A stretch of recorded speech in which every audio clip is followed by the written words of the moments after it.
tired, but I'm still coughing out. There's nothing wrong with coffee. Good morning, everybody. Anybody missed last night?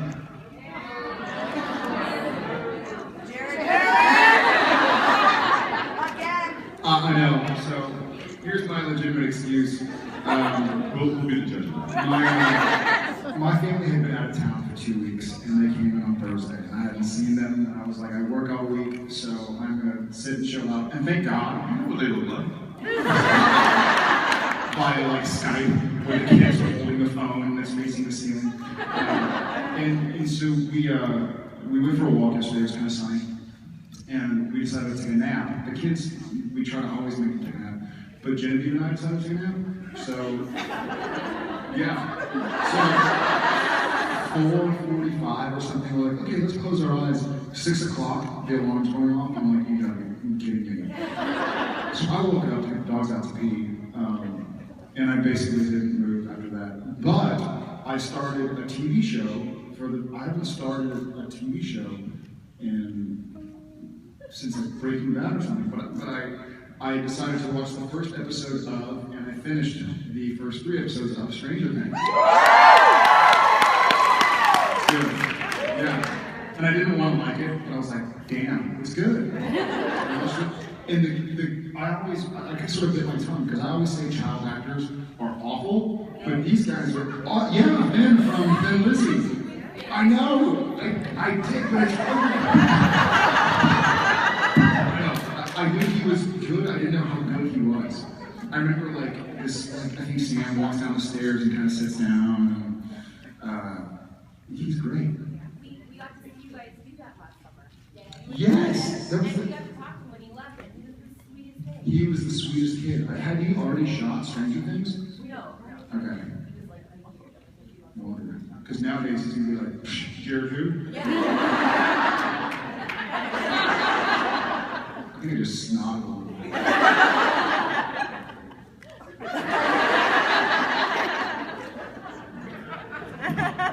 So we are starting on. Well, that sounds nice. You got to spend time at home watching that. I was here pouring my heart out for all these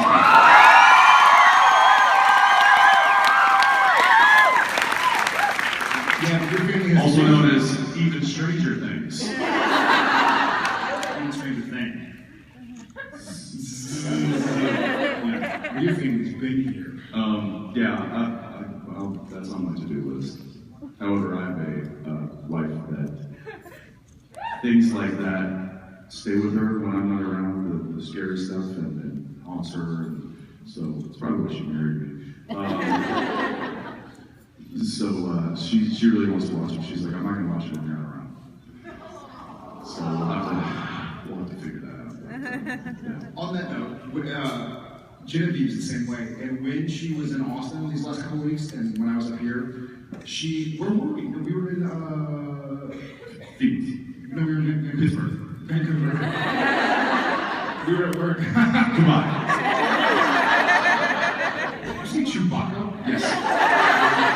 We were in Chewbacca. So I get a text message like, hey, did you turn the lights off? Because she's in the house. And she's like, did you turn the lights off and on? I was like, no. And so it's what, 1 a.m. or something in Texas? It's like 11 o'clock in Vancouver. And she's saying that she's in the house with the kids and the lights are turning on and off all of a sudden. And I was like, do you smell sulfur?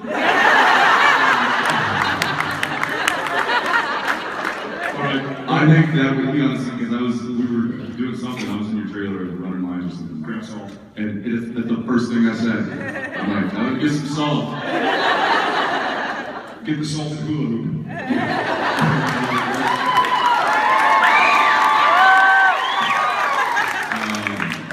So she calls. Luckily I have a good friend in the Austin Police Department, and so I text my buddy Tank, our buddy Tank, and simultaneously I text my buddy Matt, and Matt's an awesome friend, and he's in a very serious relationship with his girlfriend Allie, and she's amazing. And so I'm texting Matt like, hey man, Jen's home. This is like 1:30 in the morning. I'm like, Jen's home alone. She's kind of scared. You mind going and sleeping over there? And I'm texting. But that's how you know it's a good friend. You're like, hey, will you go sleep with my wife? And he was like, that's fine, should I bring a pillow? I was like, no, dude, you can have the couch or whatever. So he heads over, simultaneously, our buddy from the APE heads over, and he sends me this app or this link to, it's kind of like you get an Uber or something and it shows what the car is, but this shows the speed they're going. And since he was like, no worries, I'm out on patrol anyways, I'll head over. And he texts me this link, and I click on it, and it's the coolest thing, because I showed Jensen, I'm like, check it out, Tank is heading to my house at 95 miles an hour. You have to understand the situation. They're in Austin, they're doing some renovations to the house, which means there are a lot of workers in and out of that house all day, every day. The alarm system is now down. The light and power is fluctuating. There was, I'm sure, reasons that the lights were going on and off, but they were going on and off, and she's at home with no protection. And so our buddy, our police officer buddy, is aware of the situation, and literally he texts him. He's like, "Hey, Jen's home alone. The lights are going off. She's freaked out. It's 1 in the morning." His response within 5 seconds was, "I'll be there in 10 minutes." Which is awesome. So it's nice that we have friends like that. Yeah. Meanwhile, when we were watching episode 3 last night, Jen was like, "Yeah, I cannot watch this and have the lights turn on and off." When you're in a different country. When she sent this video, and it's the video is of the light switch, and it's just, and then all of a sudden, the lights come on. The lights go off. Light switch. See? Well, that's just not lying. That was freaky. Because you want to be supported by going like, oh, it's nothing. It's a little fuse in the niner and the. Just go back to that. She goes back. She's like, it's happening again. I'm catching knives on walkie-talkie. We were talking about. And so she sends the video, and it's this very. It could be a shot from Stranger Things. It's like the light switch is in the foreground, and the lights in the background, and then it goes from black and white, where it's like the sepia toned footage or whatever from a night shot to like the lights come on, and then back. And, told you! Some Blair Witch action right The there. lights were scary enough, but like. Which Eduardo, the Blair Witch director, is coming back to do another episode of the show. That's right. Did I just see they're doing a Blair Witch show? How is that? Blair Witch Projects? Haven't we seen it? AKA Ghostfacers. Okay. Blair Facers. Who's doing it? I don't know. Don't know? No. Bueller? Really not.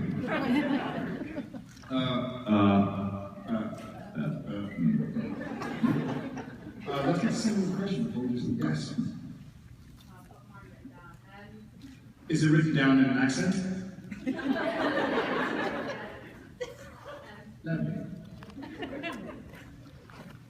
My question is, there's a lot of unexplainable things That's a on statement. the show. Yes, it is, yeah, it's getting to the question.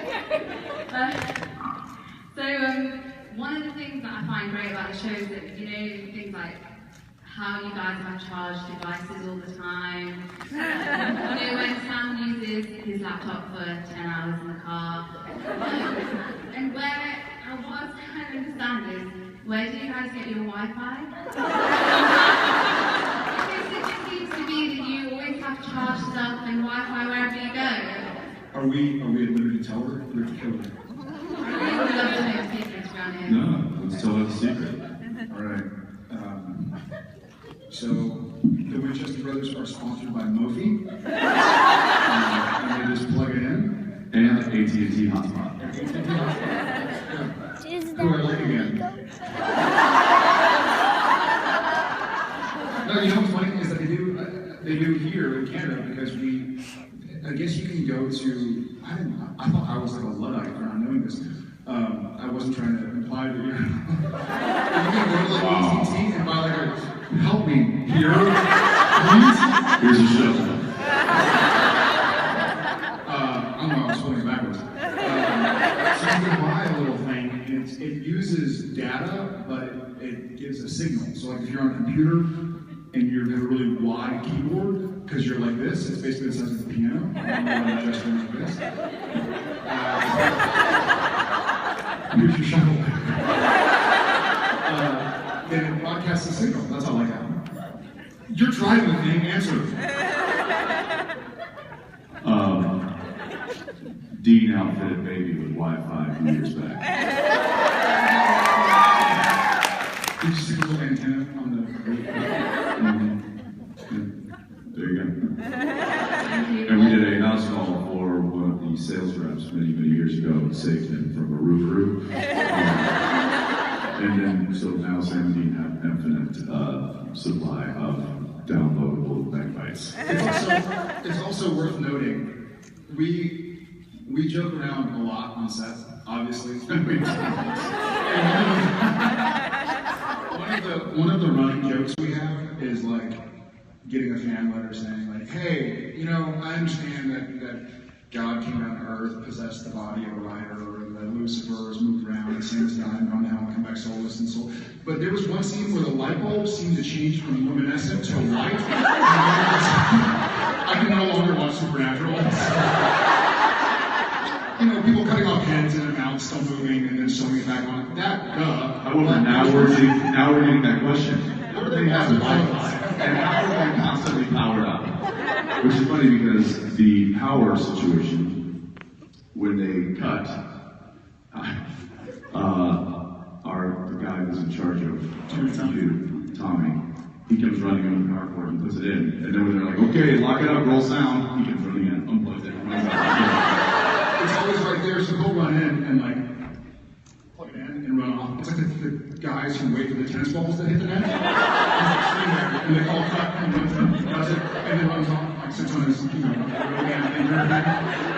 Because God forbid one day they're like, lock it up, roll sound, and Jared goes, Tommy, it's out of power. He'll just walk to the door and keep walking to the parking lot, get in his car, and drive away. But you know what's funny is I also read a story. You ever hear about like the band writers that ask for 3 M&Ms?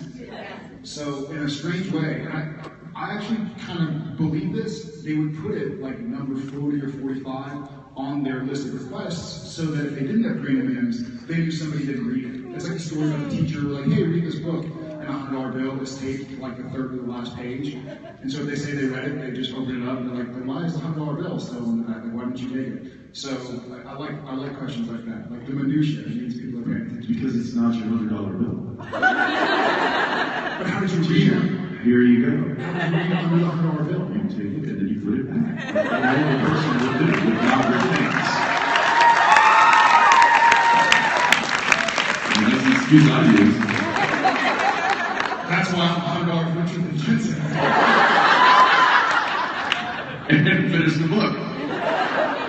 Started. That's a different page. Jensen, the book is still taped shut. Yeah, I love it. Yeah, it's great.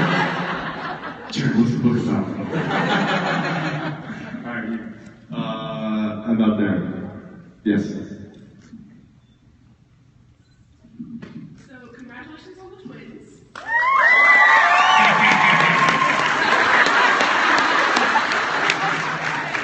My question is for Jared. If it were completely up to you, what would you do? It's just like one of those you know you call this compliment sandwich. It's like, listen, it was great, fantastic. My issue was this. And then you end with, but again, great. What was the action that missing? With my joy. What would you name Jensen's twins if they were twins? I've actually already Is it known what JJ stands for? Yes.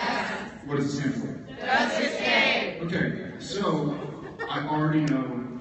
I told him, and I told him it was free of charge.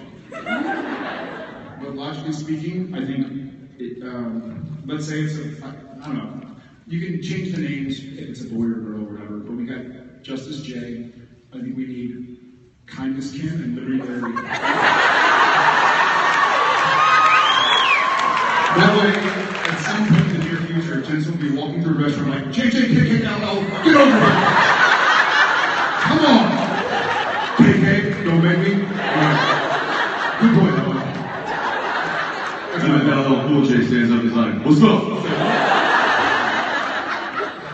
Muscles everywhere. I'm gonna go way over there. Liberty Larry? It's a nice personality trait. Likeable Larry. Kindness Kim. This is what Jared's not in charge of, naming the names. The sickest mommy. It could be like Karen Cam. With a K. So CK. CK. Yes. Yes. I saw your hand first. I also was attracted to the two, not one sunglasses, but two sunglasses. Yes. Oh, I got stolen. We'll go to you next. So this is kind of for a friend. He keeps like sending me messages. He keeps waking up at like 2:56 a.m. This has been going on for months, and hearing this like creepy sound going on. And his question was basically, what would your advice be? Because he has no idea what it is. I actually know. And also, Whole thing. like, what's up with that? Love your island, but your buddy cell phone thing. There's a setting on the phone, and when you set your alarm for 2:56 a.m., just change it to something else. Gwen Stefani, or make it 3:56 a.m. or something. He said it changed to like 3:56, so I don't know what's happening. Really? Yeah. Is He's he getting in freaked out. the time-space continuum? Maybe.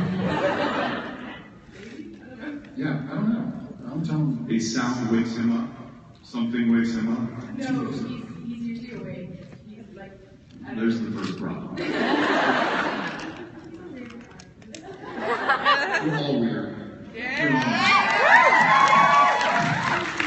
I'm gonna go to my friend behind you, who hid one pair of sunglasses. Oh, I liked it. It's good. Look, did you see it? She had like, it was like a superhero, like sunglasses and eyeglasses. I need them all the time. I love it. So I'm here with my son, and I just sponsored last night to be with my son. And we have a special handshake, so that was that. I love it when I'm out there. Do you do anything special with your kids, with both of you? Yeah, one thing comes to mind. Whenever I leave, just like this morning, about an hour ago, and I was saying goodbye to JJ. She always, and I don't know where she got it from, but every time I say goodbye to her, she says, "Watch out for the rocks." I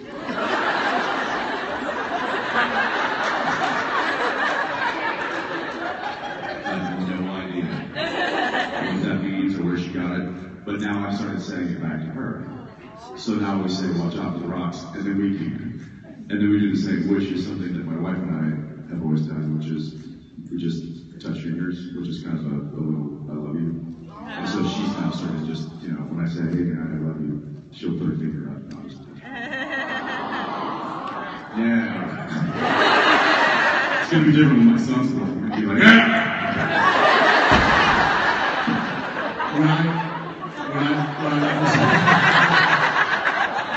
When I left this morning, It's gonna be a little rough. It's gonna be right.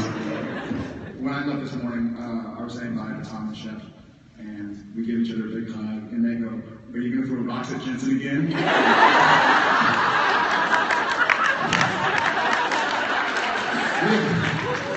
We have more of a morning ritual, where they usually do have really stinky breath, but I pretend it's super stinky, and so I'll wake up and I'll pick them up and I'll give a big hug, and then when they go to kiss me, I'll pretend to faint.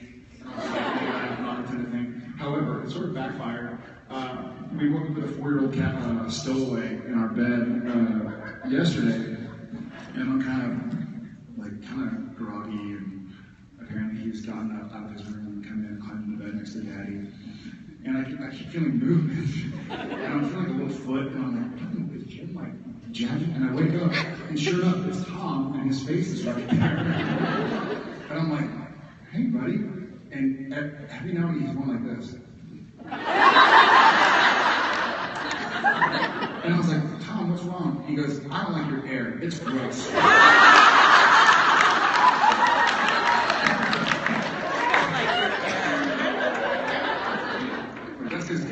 stayed up last night when we were asleep. I got some wine. So backfired.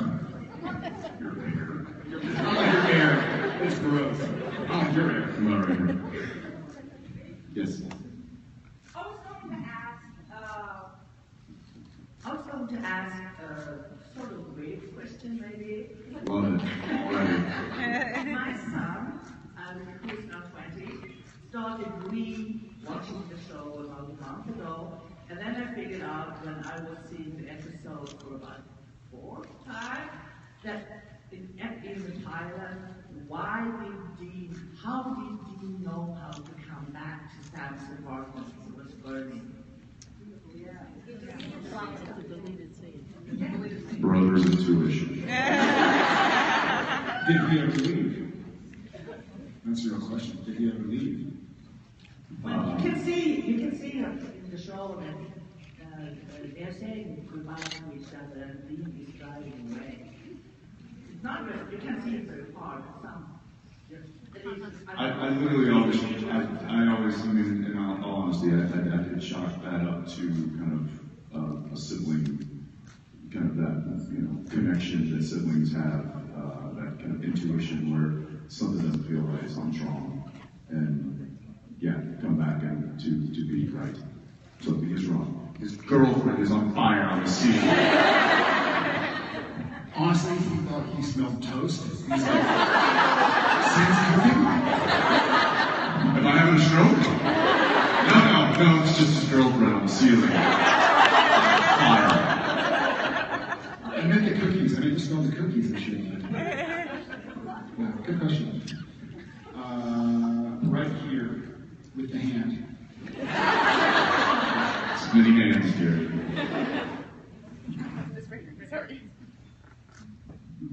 Hello, how are you? Good, how are you? Good. I was wondering what your favorite Looney Tunes character is.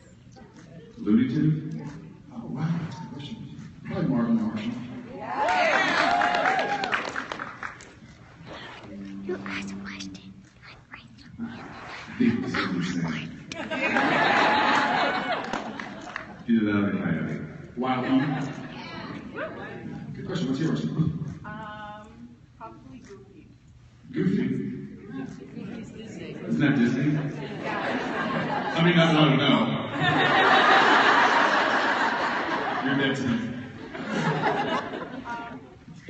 Is it Minnie? Disney. I don't know, I guess. What's her name? Aladdin. FAW?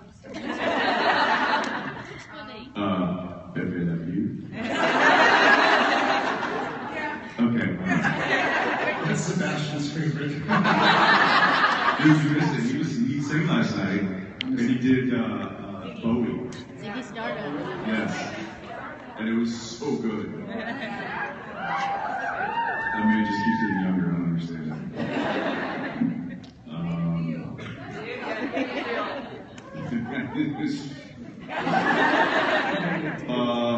Yes, sir, all the way in the back.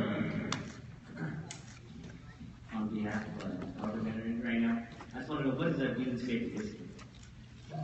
Do you have a shirt that actually has whiskey on it? Yeah. I knew it. Which I chose wisely. Dean's favorite whiskey?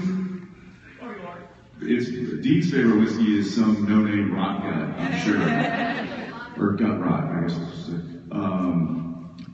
We have, in fact, if you pay attention, some of the bottles of liquor that are consumed on the show, the labels are just made up by our art department. So we've got Levinsky, which is named after our props girl, Robin, who got on stage with Rosie, who was 3 sheets to the proverbial one last night. Oh, yeah. It was 3 sheets Rosie. And he got up and introduced the band. And Robin was his chaperone. But we call Robin, because she is of Russian heritage, we call her Levinsky. And so Levinsky is a little homage to her. And then we have Tishner whiskey, which is our focus puller. His name's Matt Tishner. So they use a lot of names. So yeah, Dean doesn't have an actual brand because we're not allowed to use brands, but we're just too cheap, and we're not gonna call Jack Daniels to be like, hey, can we pay you thousands of dollars to use your name? No. Then, I don't know, for me, I guess it just depends on what movement I like. I like the Scotch stuff, and I like the bourbon and American whiskey stuff, so. Angels Envy right now. It's good. There you go. It's good. And apropos for the show. Yes.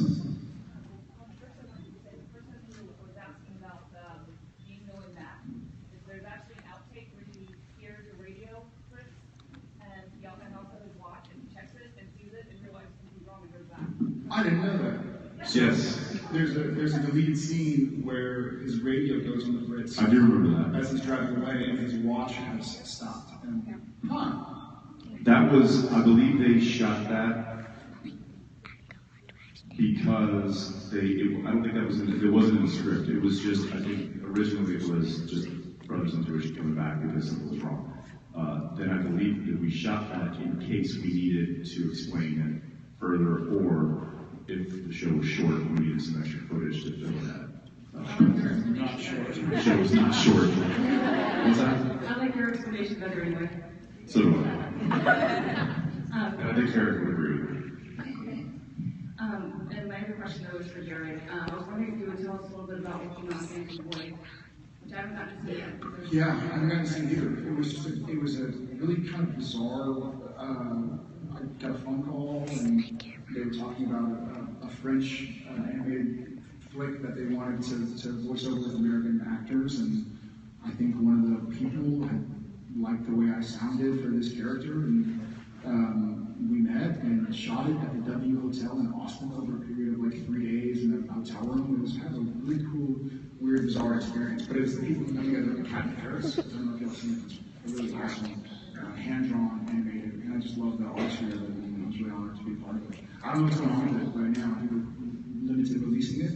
Yeah, they keep releasing new locations, but so Yeah. far no place that I can actually get to. Yeah, I want to look into that more.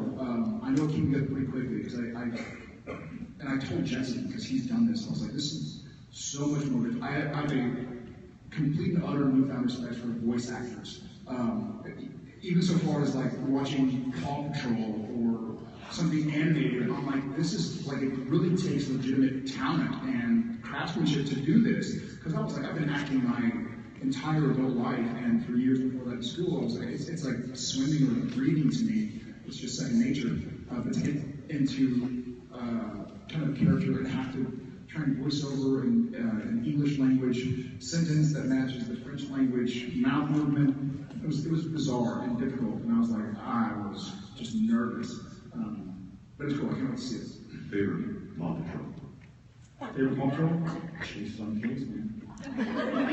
Rubble on the double. Rubble on the double. Thank you.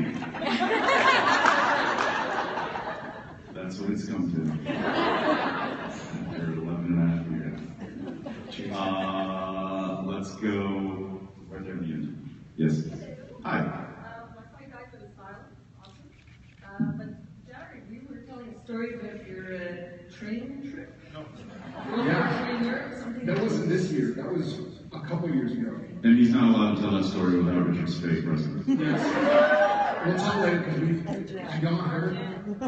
Oh, yes. It's a doozy, but I would love, because he was there, I would love it. We'll take the opportunity because he was there with me, Jen, and Richard's mate. He's not here. He's not. No. It's online. Heavily documented. I'll tell you when Richard's around, we'll tell it properly. Oh, yeah. She called me out. Go ahead. I don't like when witnesses. Last one? One more? No? Last one. Last one? I'll go right here in the front row. Hi. Hi.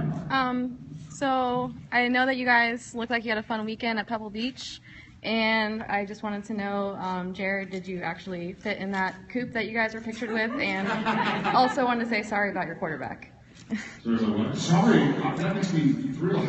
Your quarterback, Off the Romo. record, I'm happy to see the Cowboys in their new ship, though I don't want, though I'm sad that somebody gets physically injured. Oh, he'll be back, don't worry. Don't you dare say that. No, we didn't fit in that car very well. And Jensen and I have been successful actors for 2 decades. And so it's an interesting occasion for us to walk around and like put our hands in our pockets because all of these cars are worth our lives, more than our lives. We're like, I can't touch that. And then this German guy comes up, he's like, would you like to sit in my car? We're like, is it gonna cost us? Like, I'm gonna break it. Can you open the door for me? And he let us sit in. Well, he said, so I walked over and took a picture next to it because there was nobody standing next to it. And the car was literally, they came up to here. It was so low to the ground. And so I just took a picture like this. And if you look at that picture on my phone, you can see a guy sitting in the background like up on a little knoll. And it was the owner of the car. And then I just kind of casually walked away.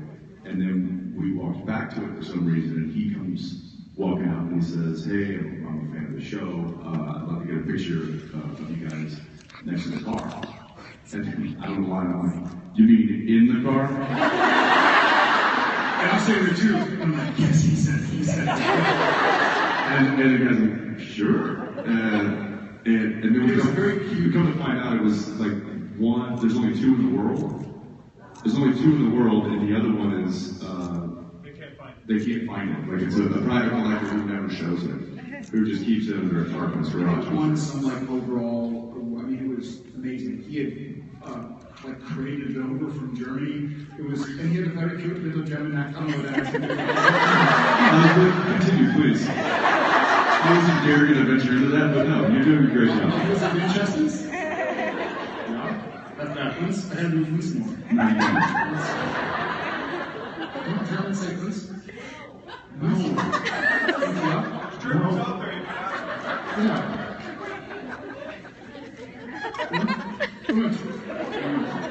I'm so sorry. All right, y'all. We're gonna take off. Thank you for being here, and we'll see you all